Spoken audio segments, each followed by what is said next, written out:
Et tant pis pour la bienveillance, le management autoritaire et tout le monde compliqué faut s'envoler nos espérances. Il faut revenir dans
le syndicat départemental CFDT et l'ensemble de nos collègues CGT, FO, nous sommes tous ici présents pour la même cause, pour soutenir l'hôpital de Poste-Miquet et soutenir nos collègues des agents de la fonction publique hospitalière. Alors c'est inadmissible pour qu'on ferme des lits dans cette ville de Villeneuve-sur-Yonne, parce que dans une société qui ne respecte pas ces personnes âgées, une société qui ne respecte pas les agents de la fonction publique hospitalière, c'est une société qui a perdu le sens du respect, le sens des valeurs. Donc nous sommes là tous présents pour soutenir nos collègues. Aujourd'hui même nous avons interpellé la CFDT a interpellé le directeur de l'ARS. Nous avons demandé une audience au président du conseil départemental. Nous avons demandé une audience en présentiel au préfet du département. Donc nous n'allons pas laisser tomber nos collègues de Villeneuve-sur-Yonne.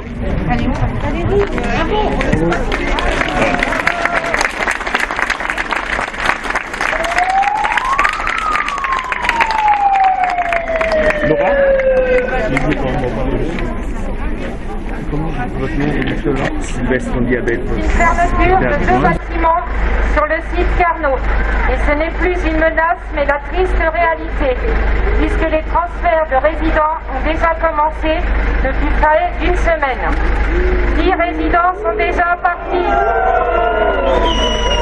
10 résidents sont déjà partis dans un autre EHPAD de cet établissement. 2 seront transférés aujourd'hui et 2 demain. Sous prétexte d'une non-conformité incendie qui ne date pas d'aujourd'hui, on sacrifie 2 bâtiments, c'est-à-dire 54 lits. Et la menace plane sur notre unité de soins de suite et de réadaptation qui aujourd'hui est en sursis. Où va s'arrêter la casse? Le personnel s'est battu à lutter contre la Covid. Il a protégé nos aînés qui ont subi la crise et qui subissent encore. Confinés dans leur chambre, sans visite pendant des mois, ils sont là, debout, et se relèvent tout doucement.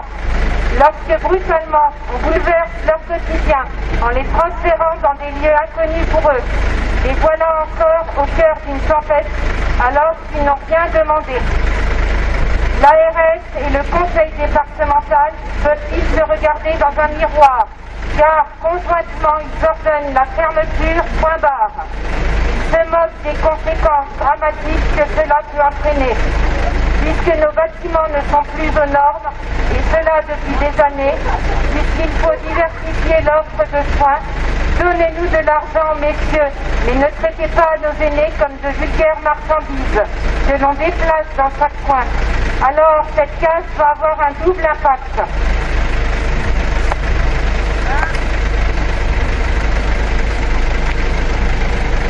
Les aînés payent.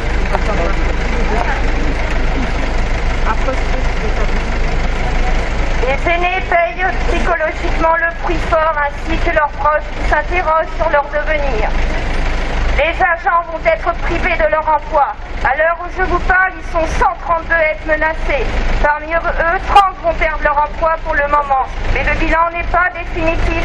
Et devinez quoi? C'est nos petites fées et nos petits elfes qui seront les premiers touchés. Ceux dont on ne parle peu ou pas du tout, trop souvent oubliés. Oui, pourtant, ils adossent 2 rôles à la fois. Le service hôtelier et le remplacement des aides-soignants.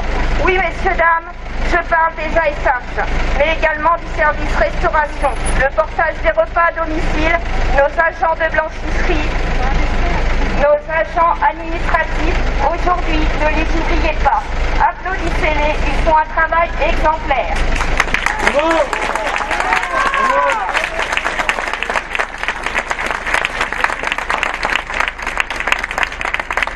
S'agissant des autres soignants, CDD et CDI, ils retrouveront, nous leur souhaitons, du travail ailleurs puisque nous manquons cruellement de soignants.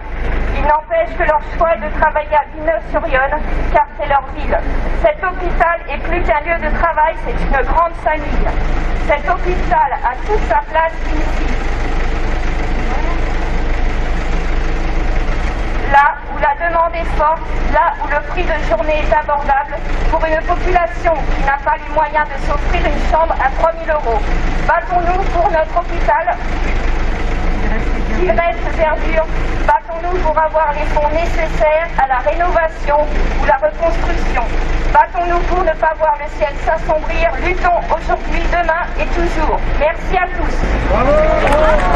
Aujourd'hui, ce sont nos politiques que nous interpellons. Ceux qui ferment des lits depuis 30 ans. 100 000 lits entre 1993 et 2018. Et cela continue malgré la pandémie. L'État se désengage. Le rouleau compresseur ne s'arrête pas. Même avec la Covid. Depuis des années, notre syndicat monte au créneau. Les personnels soignants crient leur épuisement. Les conditions de travail qui se détériorent. Mais personne aujourd'hui ne nous écoute. Ici, ce sont nos aînés qui ont payé le prix fort. Ceux-là même qui ont besoin de l'hôpital public, du service public. Celui-là qui permet un minimum d'équité. Nous demandons, nous exigeons des locaux sécurisés et confortables pour nos anciens. Pour que la dignité de chacun soit respectée. Celle des personnes âgées, mais la nôtre aussi. Comment se sentir à l'aise? Si nous ne pouvons pas leur proposer des conditions de vie correctes. Ceux-ci sont oubliés et relégués aux oubliettes. Dans le nord de Lyon, la santé dépend du GHT, regroupant 100 soignés et Villeneuve-sur-Yonne. Il ne faut pas s'y fier. Ces regroupements, à terme, permettent encore et encore de rationaliser le personnel, les moyens techniques. Et tout cela en fermant des lits. Si possible, ceux qui rapportent le moins. Devinez lesquels? Les lits d'EHPAD. Le département y alloue peu de moyens. Les budgets sont toujours sur le fil du rasoir. Et ces lits sont un caillou dans la chaussure du ministère, des départements, des régions. Aujourd'hui, que se passe-t-il dans le nord de Lyon? L'hôpital de Sens se modernise, ce qui n'est pas du luxe. Mais à quel prix? La RS est toujours derrière pour gratter sur les finances et pratique un chantage indigne qui oblige à faire des choix et laisse les personnes âgées sur le bord de la route. Merci à vous. Merci de votre présence. Merci d'être là à tous comme vous êtes. Il y a aussi les résidents d'EHPAD qui ont souhaité être là et témoigner vers nous. Merci à tous.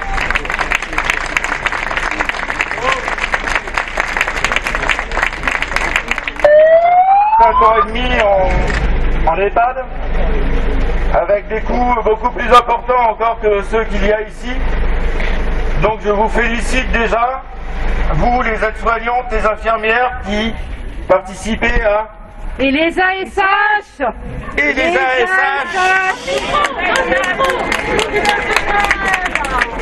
On n'oubliera jamais personne, car le personnel de nettoyage est aussi là.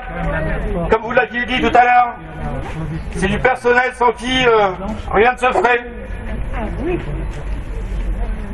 Donc, comme je vous dis, ma maman était en EHPAD et payait beaucoup plus qu'ici encore. Donc, nous devons ici faire que les lits restent ici et que le personnel soit en plus payé davantage qu'ils ne le sont pour la tâche qu'ils font chaque jour.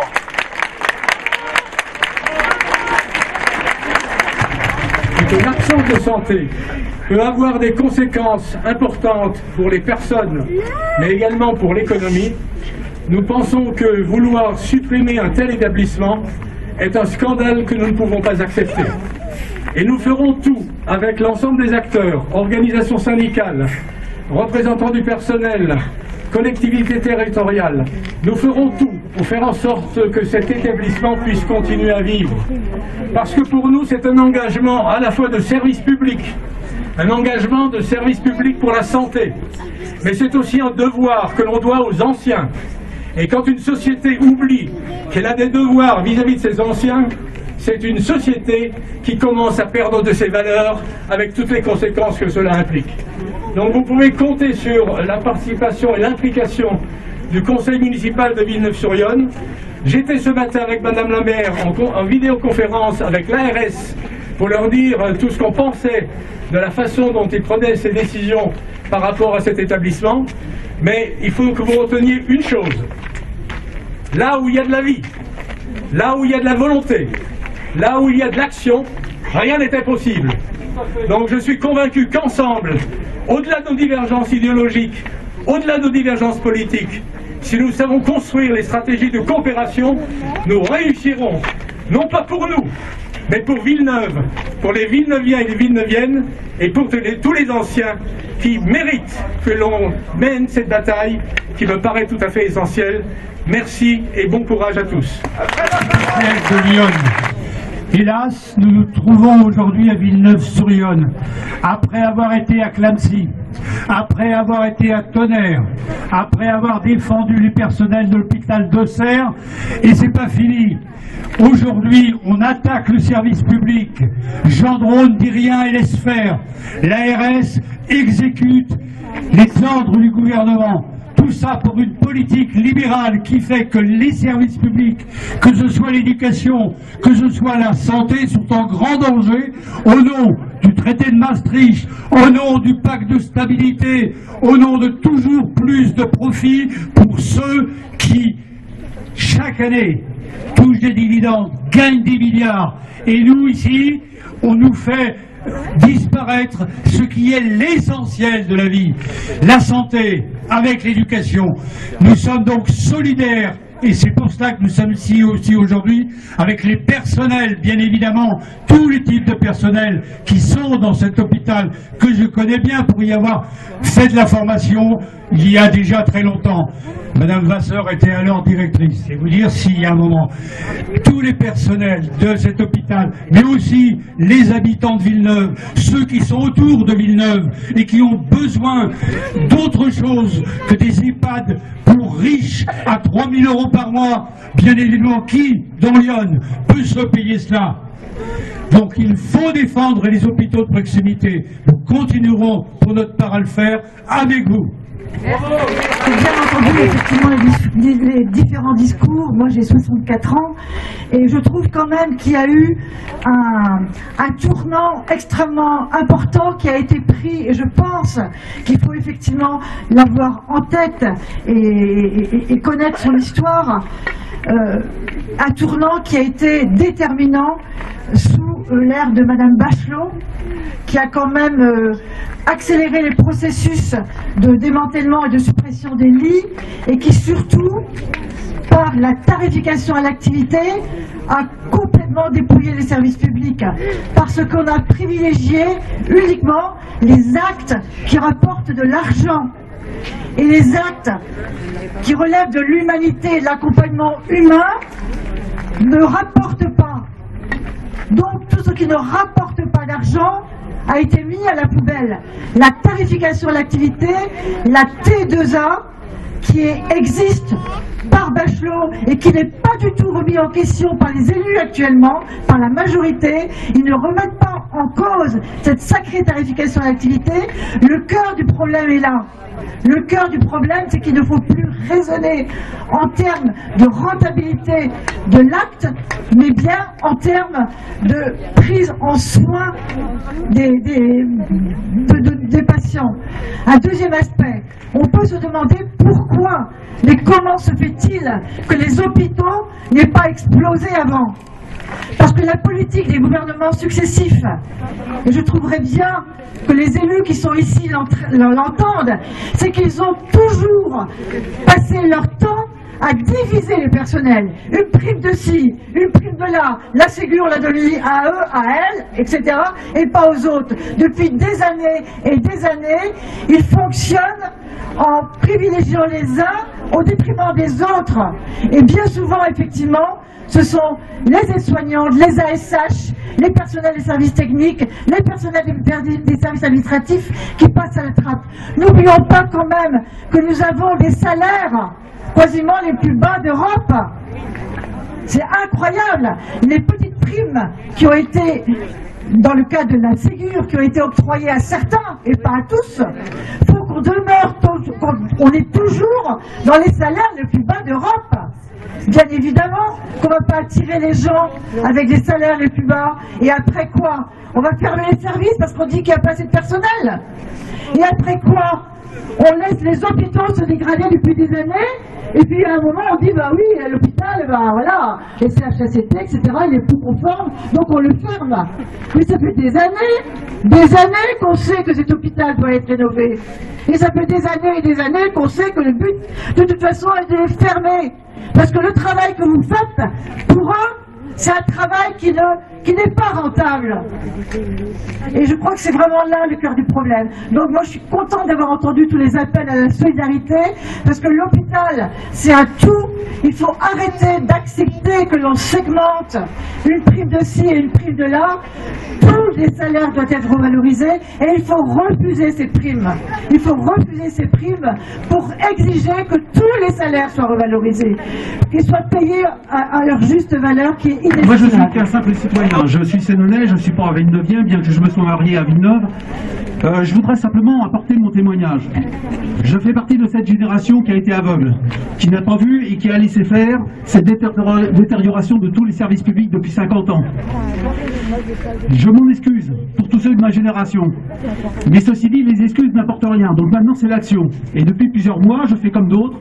Je fais partie de collectifs et j'essaye de travailler en tout cas avec des partenaires, des syndicalistes et d'autres partis politiques. Monsieur le maire adjoint a eu une phrase qu'il faut retenir et qu'on doit tous prendre en compte. Il faut que nous soyons unis et il faut que nous agissions. Eh bien, il y a un premier acte déjà qu'on pourrait faire. Parce qu'il n'y a pas très longtemps, on est allé à Avallon soutenir la société RKS. Là, nous avons eu beaucoup d'élus qui ont été applaudis par les grévistes de l'entreprise, par les employés de l'entreprise, pensant que le discours serait suivi des faits. Or, les discours, souvent, ne sont pas suivis des faits. Donc, moi, je dis chiche à monsieur le maire adjoint, il y a une action qui est très simple à faire. Parce que si nous sommes combien? Allez, en étant gentil, à peu près 200. Je pense que ça concerne toute la population de Villeneuve. Dans un village, tout le monde se connaît quasiment. Je pense que le premier acte qui peut être fait par la mairie, qui est simple à faire, c'est d'inviter la population, nominativement, de façon vraiment de se servir des médias locaux, pour inviter la population à venir tous les samedis à une certaine heure, pour venir ici au pied de l'hôpital et manifester notre volonté jusqu'à ce que l'ARS, etc., cède. Nous ne pouvons pas continuer à vivre simplement en disant voilà, allez, on va réaliser un week-end, et puis ils seront contents, ils vont dire, bon allez, ils sont exprimés, c'est bon, ils vont venir une fois, 2 fois, et puis après ils vont oublier, et puis de toute façon ils subiront. C'est comme ça depuis 50 ans. Il faut que ça cesse. Donc, moi, je pense que la mairie a les moyens, ça lui coûte rien, d'inviter la population de façon hebdomadaire, à venir ici, au pied de l'hôpital, pour soutenir le personnel qui le mérite largement, pour dire aussi le soutien qu'on a vis-à-vis de nos aînés. Voilà, sans les aînés, nous ne sommes rien. Mais seulement il faut préparer l'avenir aussi de nos enfants. Et il est noir l'avenir. Il est plein de dettes, l'avenir. C'est un avenir de merde pour nos enfants. Donc soyons là tous les samedis. Et là, nous serons tous unis quels que soient nos prêches, quels que soient nos dogmes, nos idées, peu importe. Ce qui compte, c'est d'être là tous unis, régulièrement, très régulièrement, pour le faire savoir. Voilà. Et peu importe si on nous dit, oui mais non, c'est pas possible, on peut pas se réunir. Qu'est-ce qui compte? Moi, j'ai pas. Il y a un adage, les anciens ils disaient, l'amour vaut plus fort que la mort. Et ben voilà, c'est ça. Soyons unis par amour pour notre pays, pour ce qu'on représente en termes de social, etc. Nos valeurs, elles doivent rester. J'ai dit. Étant depuis presque 2 ans ici, je m'étais fait un truc personnel à tout le groupe qui était ici, qui m'entourait, aussi bien que l'animatrice, que les aides-soignantes, que tout le personnel. J'étais heureuse jusqu'à maintenant parce que je suis quoi. Je veux dire, c'est inhumain ce qu'ils font, et elle est humaine, quoi. Donc ça, il y a quelque chose qui ne va pas, quoi. Mais de toute façon, celui qui ne lutte pas a déjà perdu, donc tant qu'on luttera, on n'a pas perdu. Bravo, Hervé.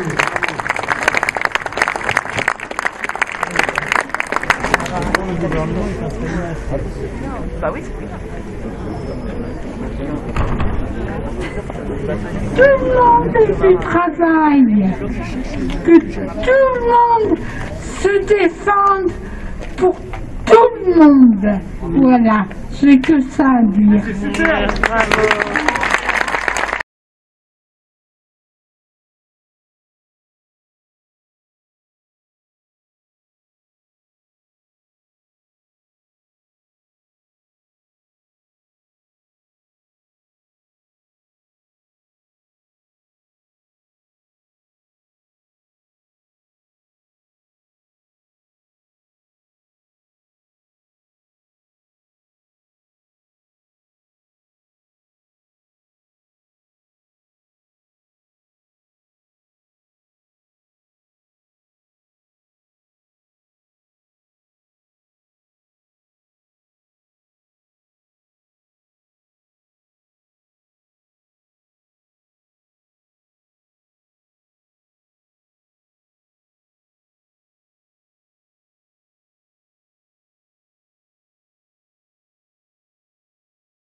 Les malheurs à celui qui pense, les cartes pour la bienveillance, les malheurs autoritaires, et tout le monde avant-hier sans espérance.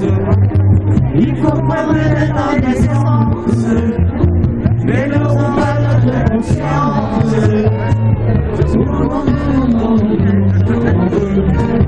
Continuez à soigner encore. Par nos gènes soulager vos corps, aidez vos âmes à aller mieux encore. Oh non, non, non, non, non. Continuez à soigner encore. Par nos gènes soulager vos corps, aidez vos âmes à aller mieux encore.